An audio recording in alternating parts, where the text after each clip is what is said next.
The Mike Hosking Breakfast, 6 to 9 weekdays on Newstalk ZB. G'day there. Despite the cost of living crisis, one industry seemingly not hit is that of the pollster. New numbers out this week on AI. AI is changing the world, upending the world, taking your job, reorganising your life, or it might do none of that. But according to PwC's first global AI jobs survey, it will solve our productivity problem, which is good, because this country is hopeless and productivity has had any number of debates over the years about how to rev it up, all of them having failed, of course. 84% of CEOs think it will increase efficiency, which, by the way, is not exactly the same as productivity. 70% think it will significantly change the way their companies create and deliver value.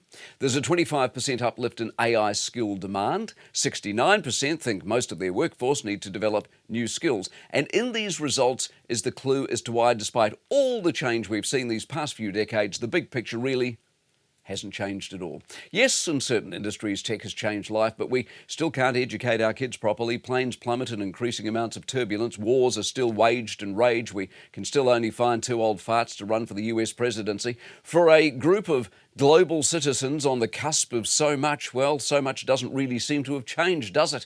In fact, a lot of it's got worse. As each tech chapter starts to unfold, whether it's the internet or Google or the ability to FaceTime your granny, the predictions at the start of it are always bold. We tend to take one of our stickier problems, in this case productivity, and connect it to the new invention and tell a pollster, oh, it's all going to be sorted.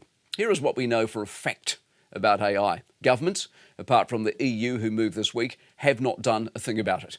They let social media go nuts, and look how that turned out. It uses more power than we literally have, so how productive can you actually be when the thing that will change everything can't even run because the lights don't work?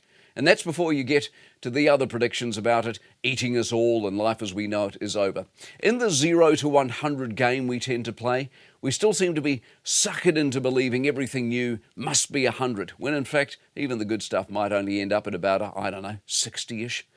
Come back to me in 5 years and let's see where we are, and my bet is where we are won't be an awful lot different to where we are right now. The Mike Hosking Breakfast, 6 to 9 weekdays on Newstalk ZB.